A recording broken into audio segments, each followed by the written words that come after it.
아멘. 찬송을 잘 누렸습니다. 이 찬송에서 말하는 그 가사 내용처럼 주님께서 주님 자신을 더하심으로 우리 모두가 더 거룩하게 되어지기 원합니다. 오늘은 거룩하게 됨이라는 제목으로 이 성경 말씀을 같이 누려볼 건데요. 여러분들 거룩하게 됨이라는 단어는 성경을 많이 읽어보셨던 분이나 성경을 많이 읽어보지 않으셨던 분들도 많이 들어본 그런 단어인 것 같습니다. 그런데 우리가 얼마나 정확하게 성경적으로 성경에서 말하는 거룩하게 됨의 의미를 알고 있는지 오늘 좀 다시 한번 보기 원하고요. 이 거룩하게 됨이라는 것도 두 가지 방면이 있습니다. 두 가지 방면에 대해서 알아볼 것입니다.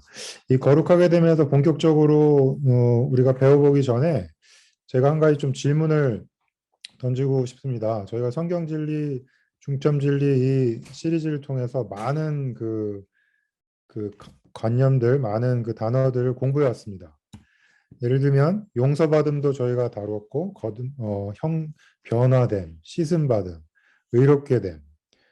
그래서 성경을 좀 읽어보신 분들은 비슷한 것 같기도 하고 좀 다른 것 같기도 한 여러 단어들이 여기저기에 많이 나온 걸 볼 수 있습니다.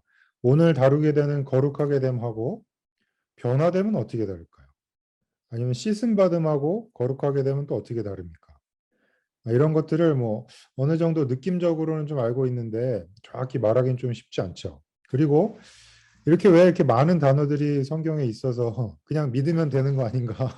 이렇게 많은 단어들이 있어가지고 또 생각을 해야 되나? 이런 궁금함을 좀 가지셨던 분들도 계실 수 있을 것 같습니다. 그래서 저 한번 생각을 해봤는데, 어, 그 적정한 예인지는 잘 모르겠지만 김치를 담궈 보신 적이 있으신가요? 김치를 담그는 과정을 잘 아시나요? 저는 김치를 담궈 보지 않았기 때문에 김치 뭐 그냥 이렇게 배추하고 뭐 고춧가루 뭐 이런 거 아닌가 이렇게 생각했는데 김치 담그는 거를 알아보니까 그 과정이 아주 다양하고 할 일이 많더라고요. 예, 그냥 배추만 적당히 고춧가루 이렇게 묻히면 되는 게 아니라 소금 물론 씻어야 되고요. 물론 잘 씻어야 되고 칼집을 넣은 다음에 소금을 뿌려서 이걸 소금에 절여가지고 충분히 시간을 놔두고 그 물을 또 다 빼더라고요. 그러고 나서 이제 준비된 양념을 이렇게 바르는데 그냥 또 바르면 안 되고 이 겉부분만 바르는 것이 아니라 이렇게 펼쳐가지고 그 안에 이렇게 양념을 넣고 잘 싸가지고 또 이렇게 적정한 온도에 보관을 해야 된다고 합니다. 제가 왜 이렇게 김치를 갑자기 얘기를 꺼내냐면 그냥 재밌자고 하는 얘기만은 아니고요. 우리가 어렴풋이 무엇인가를 알 때에 뭐 재료가 어떻게 들어가고 이런 거는 알 수 있지만 그 과정이 정확하게 어떤 것이 필요한지 그게 순서는 또 어떤지 소금을 먼저 절이는 건지 뭐 고춧가루를 먼저 하는 건지 이게 중요하다는 것입니다. 그래서 이 하나하나가 분명하게 인지되지 않으면 맛없는 김치, 이렇게 익지 않은 김치가 될 수 있고 이것을 우리의 교회 생활, 그리스도인의 생활에 적용해 볼 때 심지어는 구원받았지만 하나님이 원하시는 합당한 방식으로 변화되고 그분의 이 자녀로서 하나님을 표현하는 것으로는 가지 못할 수도 있다는 것입니다. 그래서 우리는 진리가 중요한 것이고 이 성경이 말하는 대로 거룩하게 됨, 변화됨, 씻김 받음, 영광스럽게 됨 이런 것들을 하나하나 잘 알고 우리에게 적용할 필요가 있는 것 같습니다. 그래서 이 김치 담그는 비유를 사용해서 제가 거룩하게 됨에 대해서도 조금 더 알아보도록 하겠습니다. 먼저 이 거룩하게 됨의 의미를 말할 때요. 강조하고 싶은 것은 우리 그 천연적으로 생각하기에 쉽게 생각하기 위해 거룩하다는 것이 다만 죄를 씻는 문제가 아니라는 것입니다. 내가 죄 안 짓고 화 안 내고 좀 조용하고 누가 이렇게 나를 힘들게 해도 막 욱하지 않고 그런 것은 사실 거룩하다는 것하고는 거룩하게 된 하고는 일치하는 것이 아닙니다. 그리고 그 거룩함의 반대는 아까 말씀드린 대로 죄가 아니라 속된 것, 속된 것입니다. 속된 것이 무엇일까요? 세 번째 중점을 보시면 분명해질 텐데 이 거룩하게 된다는 것은 죄를 짓거나 뭐 이런 것에서 반대되는 것이 아니라 하나님만이 거룩하시기 때문에 하나님께 드려지고 하나님께 속한 것 그것이 바로 거룩하게 되는 것이고요. 우리가 하나님께 드려지고 하나님께 속하게 될수록 거룩하게 된다는 거예요. 구약에서도 구약에 이스라엘 백성들이 제물을 바치게 돼 있었는데 이 소나 염소 같은 제물을 바칠 때 그것을 아무리 깨끗하게 씻었다고 해서 거룩하게 되는 것이 아니라 소 자체는 거룩하지 않죠. 근데 씻은 것으로 거룩하게 되는 것이 아니라 그것이 하나님을 위한 제단에 제물로 바쳐질 때 그것은 거룩한 제물이 되었습니다. 소 자체가 거룩한 것이 아니라 그것이 하나님께 속해지고 하나님께 드려질 때 거룩한 것입니다. 우리의 생활을 볼 때도요.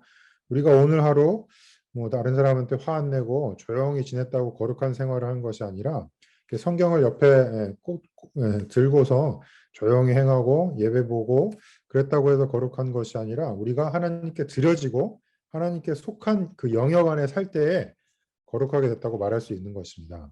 이걸 다시 정리해 보자면요. 이렇게 한마디로 정리할 수 있을 것 같습니다. 하나님께 속하지 않고 하나님을 위하지 않는 모든 것으로부터 분별되어, 여기서 분별되어라는 말이 아주 중요합니다. 거룩하게 됨 하면은 분명히 생각하셔야 되는, 떠올리셔야 되는 단어가 분별되는 것입니다. 오직 하나님만이 거룩하시기 때문에 이런 하나님께 속하지 않은 영역에서 분별되어서 하나님께 드려짐으로 그분의 거룩한 본성과 성질에 어울리게 되는 것입니다. 아멘. 이것이 거룩하게 됨의 정의라고 할 수 있을 텐데 거룩하게 됨 한 거 생각할 때 항상 분별되는 것, 하나님께 어울리게 되는 그런 본성과 성질로 되는 것이다. 이것을 기억하셔야 될 것 같습니다. 그래서 이 부분은 좀 간단하게 다루게 될 텐데 우리 안에 이 거룩하게 하는 내적인 요구가 있습니다. 그것은 무엇이냐면 첫 번째 중점에 나오는 것처럼 우리 안에 있는 생명입니다. 거룩하게 하시는 그 생명이 그 그리스도가 우리 안에 계시기 때문에 이 생명이 우리를 끊임없이 거룩하게 하고자 하는 그런 요구를 하시고 그 원동력이 되십니다. 그래서 거룩하게 됨은 하나님의 생명을 받는 거듭남이 없이는 사실상 불가능한 것입니다. 왜냐하면 하나님만이 거룩하신데 그분을 우리가 하나님을 우리의 생명으로 취하지 않는다면 거룩하게 될 길이 없는 것입니다. 우리 안에 계신 생명이 근원이 되시고 요구하시는 그런 내적인 요인입니다. 그런 후에 또 필요한 것은 외적으로 우리에게 빛을 비추시는 말씀이 필요합니다. 이 성경 말씀이 없이는 우리가 빛 비춤이 없기 때문에 어떤 방식으로 우리가 함께 거룩함의 영역으로 분별될지 알 수 없는 것입니다. 갈 수가 없는 것이죠. 그래서 우리는 반드시 내적인 이런 생명이 필요할 뿐 아니라 성경을 읽어야 합니다. 성경 안에서 빛 비춤을 얻어서 외적인 가르침을 얻어야 합니다. 그런데 우리는 여전히 약해서 생명이 있는 자이고 가르침도 있지만 이것만으로는 부족합니다. 우리가 어린아이가 아무리 이 책을 읽으려고 해도 읽을 수가 없죠. 거기에 능력이 필요한데 그것이 바로 이 성령입니다. 우리 안에 운행하는 이 영이, 그 영이 우리를 거룩하게 하는 것을 도와줍니다. 이것을 기억하셔야 됩니다. 내적으로 요구하는 생명이 있고 외적으로 가르치는 이 성경 말씀이 있고요. 그다음에 성령은 우리의 이런 능력을 줍니다. 아멘. 이런 과정을 통해서 우리가 거룩하게 될 수 있는 것입니다. 잠깐 화면을 멈추고 아까 처음 서두에 제가 이 두 가지 방면이 있다고 말씀드렸습니다. 거룩하게 됨 이러면 아까 의미 정의에서 본 것처럼 이것은 분별되는 것이구나. 하나님만이 거룩하시기 때문에 다만 죄 짓는 것이 아니라 하나님께 속하고 하나님께 드려지는 영역으로 분별되는 것이구나. 여기까지는 알았는데 성경 말씀을 하나하나 읽어보다 보면요. 어떤 구절은 우리가 거룩하게 되었다라고 말하고요. 어떤 구절은 거룩하게 이르게 하라고 합니다. 그래서 이게 구원받고 침례받았으면 우리가 거룩하게 된 것인지 아니면 뭔가 더 해야 되는 것이 남은 것인지 좀 분명하지 않을 수가 있어요. 이게 좀 궁금하실 수가 있습니다. 이것을 우리는 거룩하게 됨의 그 두 방면이라고 설명할 수 있습니다. 이것은 첫 번째는요, 위치적으로 거룩하게 되는 것입니다. 이건 과거라고 말씀드렸는데요. 일어난 거예요. 이미 일어난 일입니다. 히브리서 13장 12절을 뮤트하셨건 안 하셨건 같이 한번 읽어보죠. 그러므로 예수님도 자신의 피로 사람들을 거룩하게 하시려고 성문 밖에서 고난을 받으셨습니다. 이것은 주님께서 그분의 피를 흘리심으로 구속을 이루심으로 사람들을 거룩하게 하셨다는 것을 말하고 있습니다. 예, 그리스도 주님의 입장에서는 이런 구속의 역사를 통해서 우리를 거룩하게 하셨고요. 우리는 이 구원받을 때, 우리가 구원받을 때 이것을 우리에게 적용하게 됩니다. 주님은 2000년 전에 이 역사를 이루셨고 우리는 구원받을 때 이 거룩함의 영역 안으로 위치로 옮겨지게 되었습니다. 그래서 이건 일어난 사실이고 과거라고 할 수 있죠. 이 밑에 아래 정리되어 있는 것을 보면은 피로 인해서 그분의 구속으로 인해서 우리를 거룩하게 하셨고 세상 사람들과는 구별되게 하셨고 이것은 사실이고 우리가 어떤 위치입니다. 다시 한번 그 김치 예를 한번 생각해 보시면 배추가 그 안에 그 양념이 모여 있는 그 이 소쿠리라 그러나요? 그 안에 옮겨져 있을 때 위치적으로 김치가 되어가고 있는 것입니다. 지나가는 사람이 볼 때 아, 저기 지금 김장 담그나 보다 이렇게 볼 수 있죠. 왜냐하면 위치가 옮겨졌기 때문에. 그런데 그 배추가 김치가 충분히 되었는가? 라고 생각해 보면 좀 남은 것이 있습니다. 그것이 다른 방면일 것입니다. 과거에 대해서 위치적으로 거룩하게 되면서 하나 더 말해 보자면 고린도전서 1장 2절은 그리스도 예수님 안에서 거룩하여짐라고 말하고 있습니다. 이것은 어떤 위치가 중요하다는 것인데요. 우리가 그리스도 안에 있을 때 거룩하게 되는 것입니다. 네. 위치가 중요한 것이고 이런 과정은 우리가 구원받을 때, 거듭날 때 이루어진 역사, 사실이라고 할 수 있습니다. 아까 말씀드린 위치만 중요한 것이 아니라 그 이후에 뭔가 남는 게 있다고 했는데 그것이 바로 기질적으로 거룩하게 되는 것입니다. 이것은 현재이고 우리의 체험과 관련이 있습니다. 성경 말씀을 보시면 더 분명해지는 것 같습니다. 로마서 15장 16절의 하반절인데요. 이방인들이 성령 안에서 거룩하게 되어 하나님께서 기쁘게 받으실 만한 제물이 되게 하려는 것이었습니다. 여기에 보면요. 성령 안에서 거룩하게 되어 이렇게 말하는데 이것은 구속에서 끝나는 것이 아니라 성령 안에서 계속 새롭게 되고 변화되는 과정이 필요하다는 걸 말하고 있어요.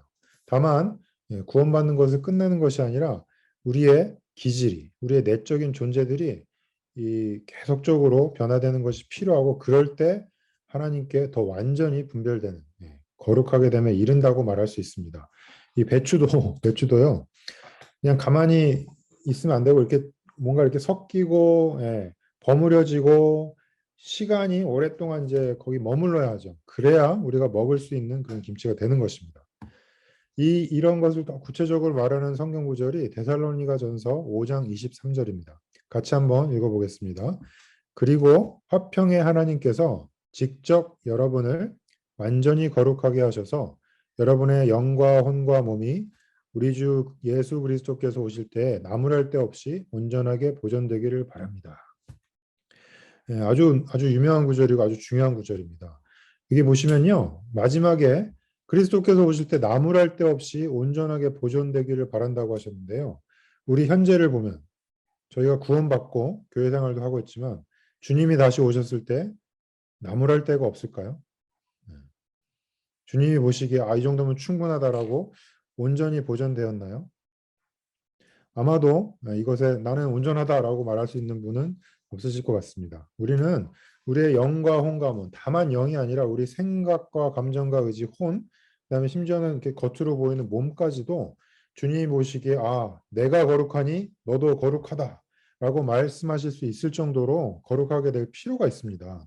이것이 이 구절이 말하는 것은 우리가 구원받은 이후에도요, 우리 체험 가운데서 현재 생활 가운데서 영에는 양심과 직관과 교통의 기능이 있죠. 그리고 혼은 생각과 감정과 의지.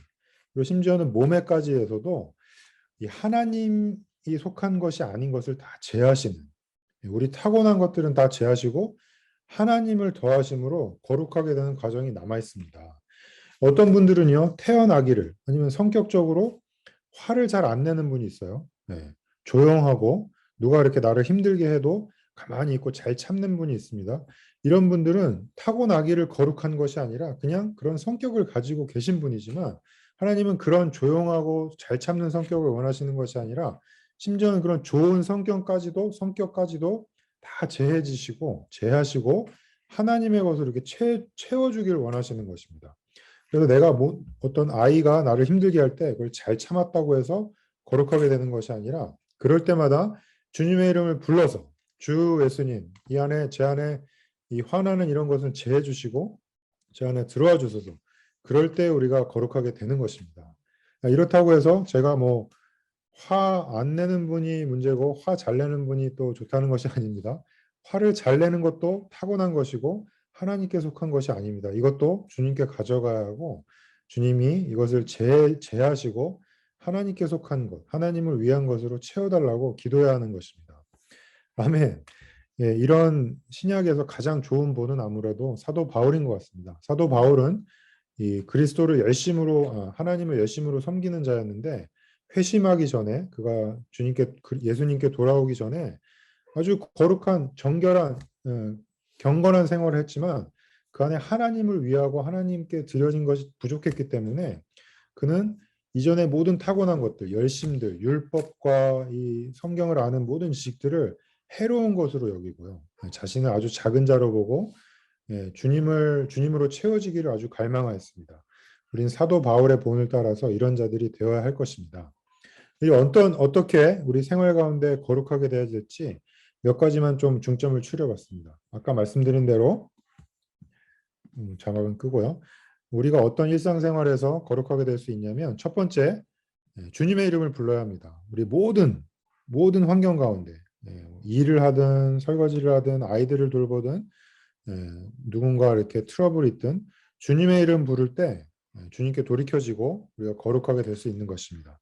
두 번째는 아까 성경 말씀이 중요하다고 하였는데 다만 성경을 읽는 것이 중요한 것이 아니라 이것이 우리에게 빛비춤이 될 수 있도록 성경 말씀을 기도로 읽는 것이 중요합니다. 성경 말씀을 하나하나 기도로 읽을 때 주여 주님이 다시 오실 때 나무랄 데가 없이 온전하여 지게 하소서. 주님 나무랄 데가 많은 자입니다. 나무랄 데 없이 온전케 되게 하여 주소서. 이렇게 기도로 가져갈 때 이것이 우리를 거룩하게 하는 가르쳐주는 빛이 될 것입니다. 마지막으로요. 우리는 교회 생활이 필요합니다. 우리가 아무리 개인적으로 주님의 이름을 부르고 성경 말씀을 읽는다고 하여도 그 빛비춤의 양이 같이 지체들과 모여서 할 수 있다면 얼굴을 마주보고 이 대면으로 모여서 주님을 누리고 주님 말씀을 누리고 찬송할 때만큼 빛비춤이 충분하지 않는 것 같습니다. 우리가 교회 생활에 있는 집회 생활, 집회로 모일 때에 집회에서 이런 빛비춤이 충만하고요. 그럴 때 내가 아무리 혼자 스스로 노력하는 것보다 훨씬 쉽게 아주 은혜의 방식으로 거룩하게 되는 것을 체험합니다. 우리가 다만 조용히 산에 올라가서 조용히 있는다고 거룩하게 되는 것이 아니라 시끌벅적하고 막 왁자지껄 하더라도 주님이 기뻐하시는 교회 생활 안에 모여서 주님의 가르침이 되는 빛비춤이 되는 말씀을 함께 누릴 때에 우리는 거룩하게 될 것입니다. 우리는 위치적으로 이미 거룩하게 되었지만 기질적으로 영과 혼과 몸 안에 모든 우리 각 성분들이 기질적으로 더 거룩하게 될 수 있도록 모두 교회 생활 열심히 하시기 원합니다. 아멘.